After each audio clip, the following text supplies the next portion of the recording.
Nurse को सीताराम भैया जी है जो ऑस्ट्रेलिया रहते हैं। उन्होंने महाराज जी के लिए 1100 रुपये संत सेवा भेजी है।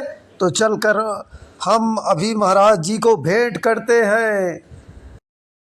1 2 4 5 6 7 8 9 10 1110। छोटी सी महाराज जी की गौशाला है। इसमें एक गाय रखे हैं महाराज जी। ये देखिए दर्शकों, ये हमारी गौशाला है।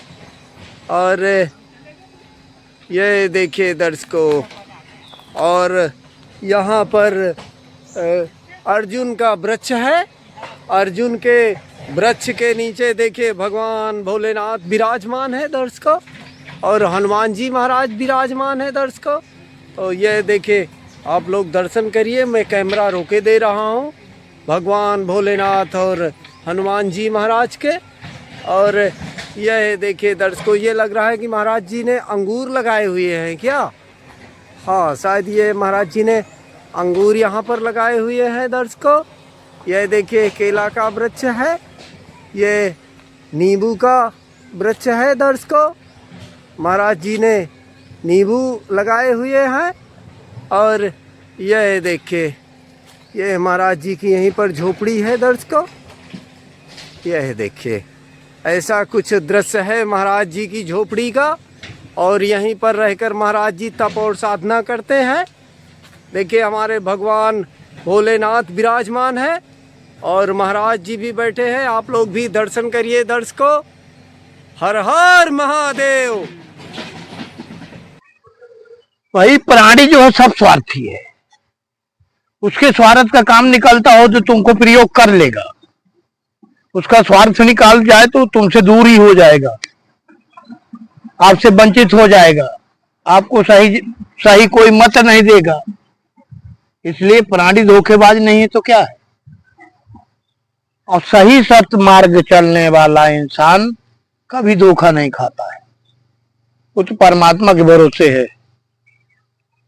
है जो भी तो भी सही है, नहीं है तो भी सही है। क्यों? वो तो परमात्मा जैसे चाहेगा वैसे उसको नाच नचाएगा। ये तो सब परमात्मा के ऊपर रिपीट करता है। अपने आप में हम सोचे कि हम स्वयं सब कुछ है तो कुछ नहीं है। एक तुच्छ प्राणी है, हम किराए का मकान में है बोल रहे हैं। ये सब प्राणी जितना है सब किराए के मकान में रह रहा है। सब परमात्मा ही स्वयं बोल रहे हैं, परमात्मा का ही यहाँ निवास हो रहा है। और परमात्मा के ही द्वारा हम तुम इधर उधर चल रहे हैं। जो चाहते हैं वही कराते हैं। उन्हीं की इच्छा के अनुसार हम सब कुछ हम लोग कर रहे हैं। उनकी इच्छा ना हो तो हम आप लोग कुछ नहीं कर सकते अपने मत के अनुसार से। ये सब उन्हीं के मत है, पर कोई जान नहीं पाता है कि वो किस ढंग से कराते हैं। और आदमी आज जो करता है तो उसके जानने मिल जाते हैं। तो परमात्मा के कराने के ढंग अलग है और आदमी के करने के ढंग अलग है।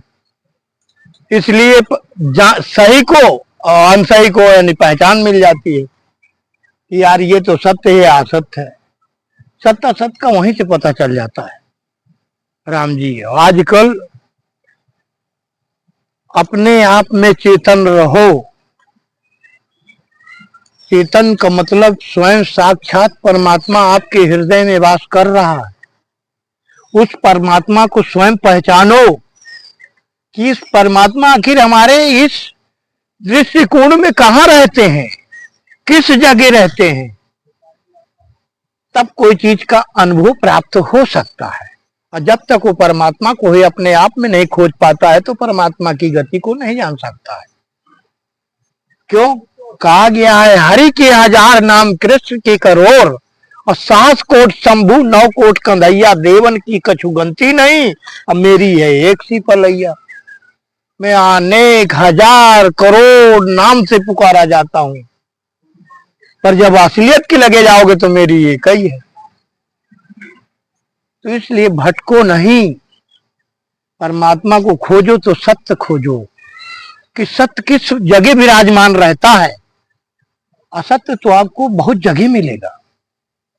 उसके तमाम वैभव होंगे, तमाम उसके शिष्टाचार होंगे। और सत्य क्या है? सत्य के लगे क्यों?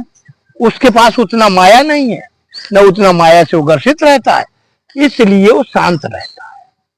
सत्य की गति ये होती है। मानव चरित्र के विषय में आध्यात्मिक ज्ञान होना जरूरी है। क्या होना जरूरी है? ज्ञान होना जरूरी है ना। और जब ज्ञान आदमी के पास होता है तो ज्ञान द्वारा वो आदमी आगे भविष्य में कोई भी कार्य करेगा तो उसके अच्छे कार्य परिपूर्ण होंगे, सफल होंगे। समझ रहे हो? इसी प्रकार से किसी को भी कोई प्रकार की वाणी दी जाए तो अच्छे व्यायाम से दी जाए, अच्छा उसको संतुलन किया जाए। किसी को जो है झूठा आश्वासन न दिया जाए। और झूठा आश्वासन से क्या होता है? एक झूठा एक ब्लफ देना, किसी को जो है धकेल देना अंधविश्वास में, तो ये सब ठीक नहीं होता है। इसलिए इस मंदाकिनी के किनारे आओ तो सही ज्ञान जागृति रखो। और सही ज्ञान के जब मति बुद्धि होती है, जब वो इंसान यहाँ इंसानियत में जो है आकर के मृत लोक में सही मतदाता बनता है। समझो? इसलिए यहाँ परमात्मा की नगरी है। चित्रकूट रहमन और नरेश, अजाही पर विप्ता पर सुआवती है देश। तो यहाँ हर देश का आदमी इस चित्रकूट धाम आता है। चित्रकूट नगरी एक ऐसी नगरी है प्रभु राम की, यहाँ 11.5 वर्ष उन्होंने निवास किया है। और जितने यहाँ के जो है कार्य थे, एक से एक जो है राक्षस था यहाँ, विराट राक्षस, बहुत खतरनाक राक्षस था कि जो है वो जो है जिसको चाहे जिसको जो है भक्षण कर जाता था, इतना खतरनाक राक्षस था। तो प्रभु आए तो उसका वध किए।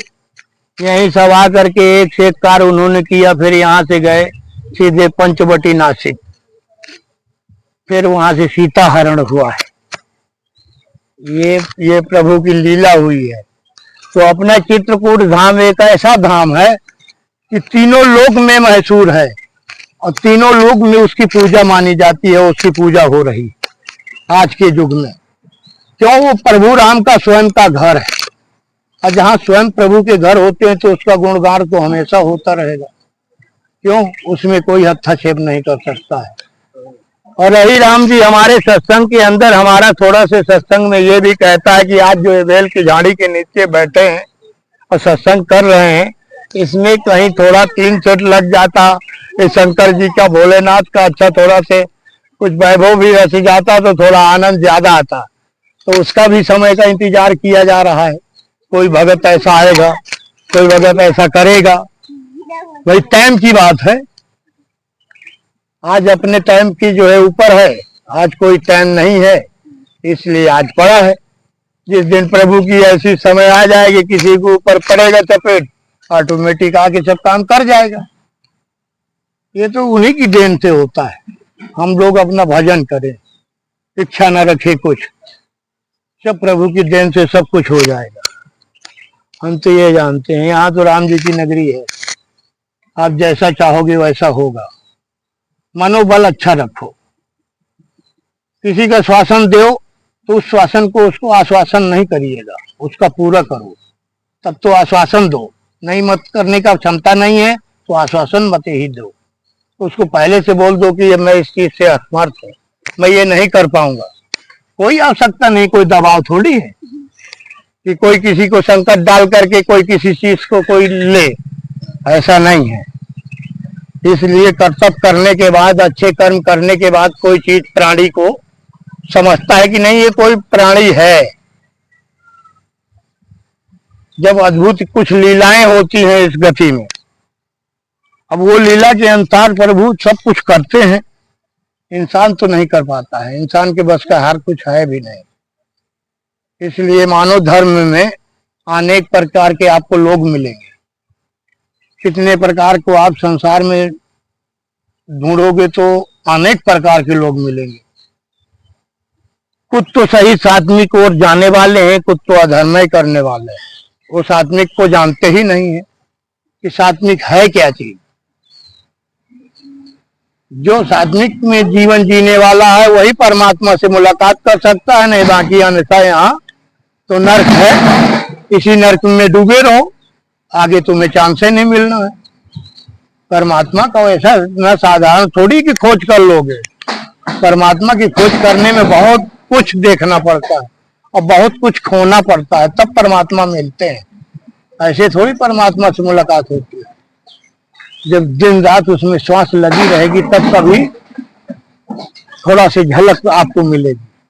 अभी वह परिपूर्ण नहीं हो पाओगे, पर झलक मिलेगी, धीरे धीरे परिपूर्ण हो जाएगी। यही हमारा धर्म कहता है, यही हमारी संस्कृति कहती है, यही हमारे वेद विचार कहते हैं, यही हमारे धर्म के प्राणियों का हमारा धर्म यही कहता है। अगला भविष्य में हम ये कहते हैं जो प्राणी इस गति से चलने वाला होगा तो उसके लिए कभी कोई चीज की तकलीफ नहीं होने वाली। जो प्राणी भटक जाता है उसको परेशानी ही परेशानी होती है। ठीक है अब राम जी, अब महाराज जी लेकिन ये मन तो बड़ा भटकाऊ है, मन को कैसे काबू में करे? परमात्मा में कहा गया है कि मन को कहा न मानिए, मन है पक्का दूत और वह दरिया में गया गया हाथ से छूट। तो ज्यादा मन का कहना भी नहीं मानना है ना, मन के कहने के अनुसार उतना मानना है जो कि हमें समझ में आए कि यहाँ तक ठीक है। और ज्यादा मन की गति को अपने जो है स्थायी करना होगा। हमारे ही ऊपर मन की गति रिपीट करती है, समझ रहे हो? मन की गति हमारे ही ऊपर रिपीट करती है, उस गति को हमें स्वयं संभालना होगा। उसमें जो जरूरत की रिपीट करने की जरूरत है हमें वहां रिपीट किया जाएगा, नहीं बाकी उसको सम में रखा जाएगा। ऐसा नहीं है कि वो अपने ही गति से अनुसार मन ले जा करके उल्टा सीधी कर दे। मन की ज्यादा बात भी नहीं मानना है ना, मन तो सब कुछ है, मन तो राजा है। मन तो कहता है मेरे भगवान का आसन चाहिए, तो ऐसा कहने से मिल जाएगा? कर्म करने से मिलेगा। जब उतना भारी कर्म करता है इंसान तभी कोई चीज प्राप्त होती है, और नहीं हर बार प्राप्त नहीं होता है। इसलिए भैया ये राम की नगरी है, यहाँ तो राम जी को जो कोई समझता है वही यहाँ पाता है, नहीं ये संसार। यहाँ इस मंदाकिनी मैया के किनारे रह करके जो भजन करेगा, भजन की शक्ति अलग होती है। भजन के द्वारा देखो यहाँ एक कल्प वृक्ष तैयार किए गए, ये भजन का कल्प है। ये बाग बना देना ये साधारण सबके बस का थोड़ी है। ये सब यानी जो है प्राकृतिक मार्ग में आकर के जो है यहाँ मानव जीवन में रह करके यहाँ संघर्ष करना पड़ा। संघर्ष करने के बाद यहाँ कुछ अपने मन में सोच रहे कि यहाँ अच्छा बाग बनाए, अच्छा बगीचा बना दे कि मानव जीवन में कभी भी मर भी जाएंगे तो नाम चलेगा, इतिहास का नाम चलता है जब कुछ कर जाओगे।